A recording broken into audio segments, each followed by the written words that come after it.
Hey, my name is Marvin. I'm a 26-year-old anime superfan, and somehow I managed to get my own harem in real life. I was watching this awesome video where my anime hero totally slayed the day with a harem of ladies that would do anything for him.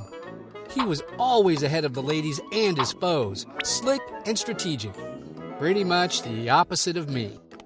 I was mostly invisible to women, despite having a super sweet gig.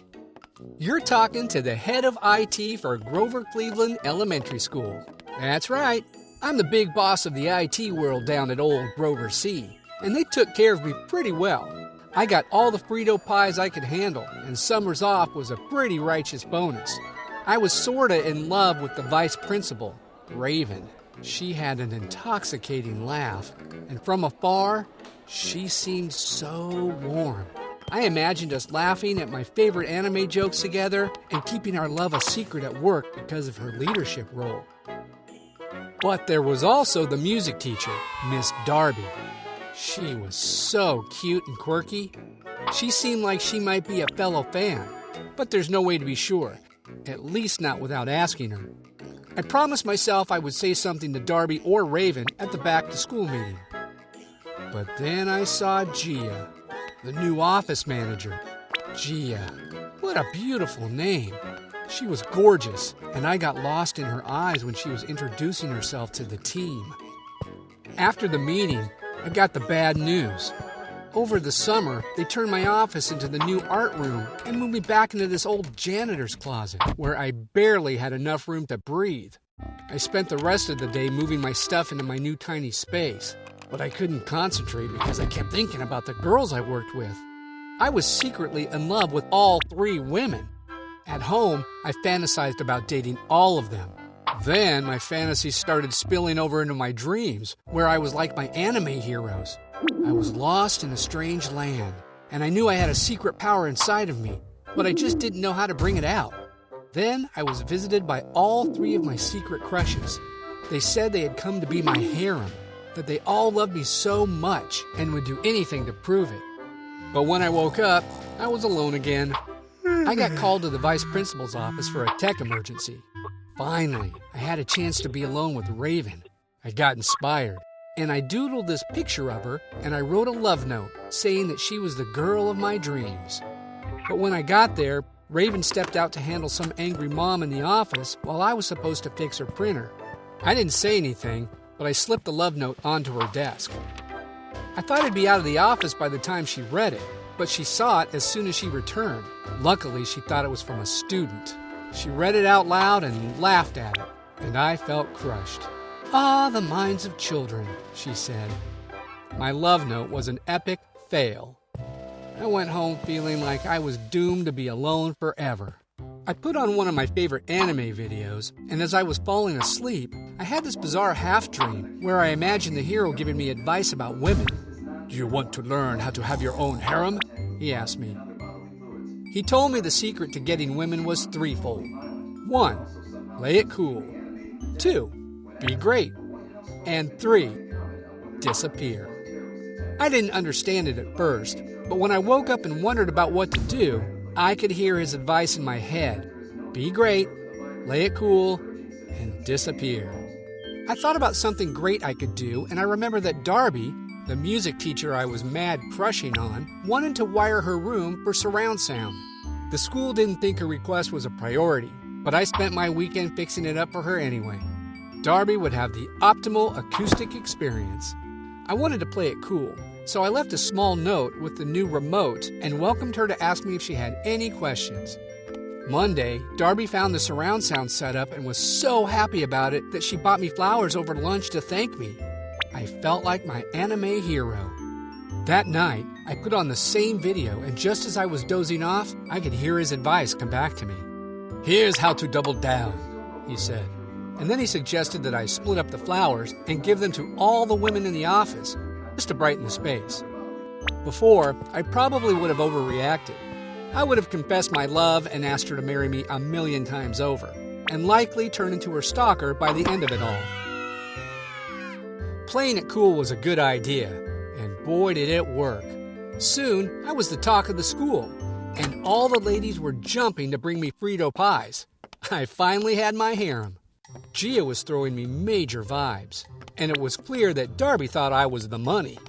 Raven made me homemade brownies of all things, and she said that she wanted to make sure I was happy in my position.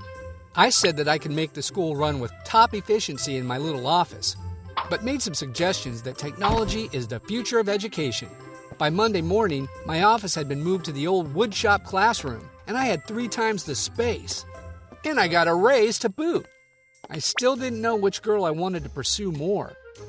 I had the time to get to know all 3 of my loves pretty well, and there was something great about all of them. One day, the girls had a fight over me. They were all arguing about who I was going to help first, and I told them I couldn't help them all at once. Well, that's when Raven announced that she thought we had something special, but Gia said the same thing. And then Darby asked me if I was trying to play them all. My harem was about to implode, and I wasn't sure at all what to say. I closed my eyes and tried to bring my anime hero to mind to help me, but I was stuck on my own. I got quiet like the old me, and when I tried to talk, the stupidest thing came out.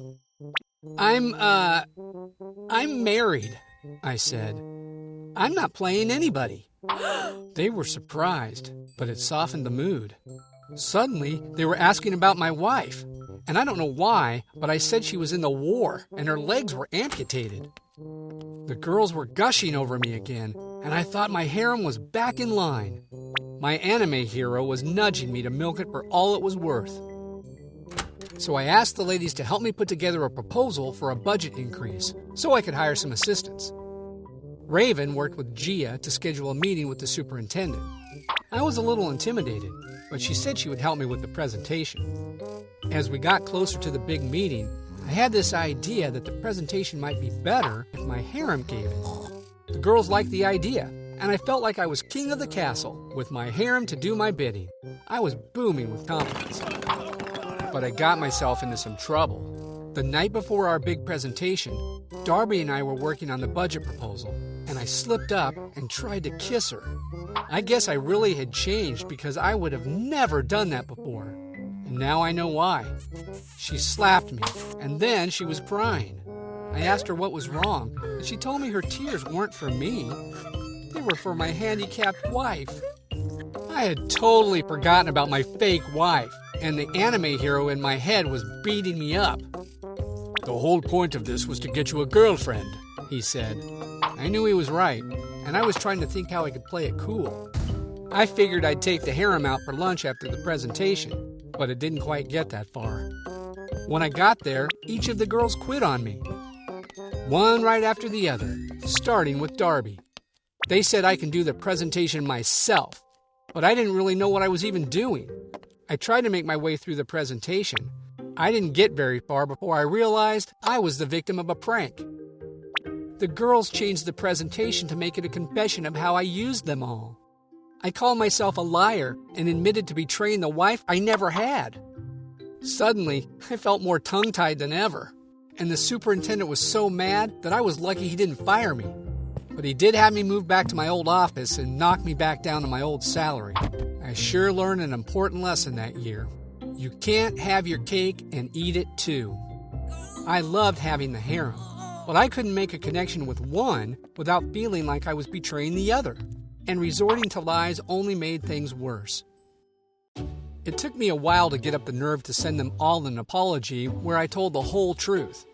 A few weeks later, Darby came by to accept my apology, and she said that she knew somebody perfect for me. After reading my letter, she wanted to hook me up with her cousin. She's a huge anime fan, she said. This cousin bought Darby a ticket to an anime convention that she didn't really want to go to. So she offered me the ticket and said she thought her cousin would really like me. I decided that this time I would take things one girl at a time, and I accepted the blind date. Fingers crossed that we hit it off. Have you ever tried to have it both ways? Tell us in the comments. And don't forget to like and subscribe for more hidden wisdom stories. Remember, when you share our stories, you're sharing wisdom.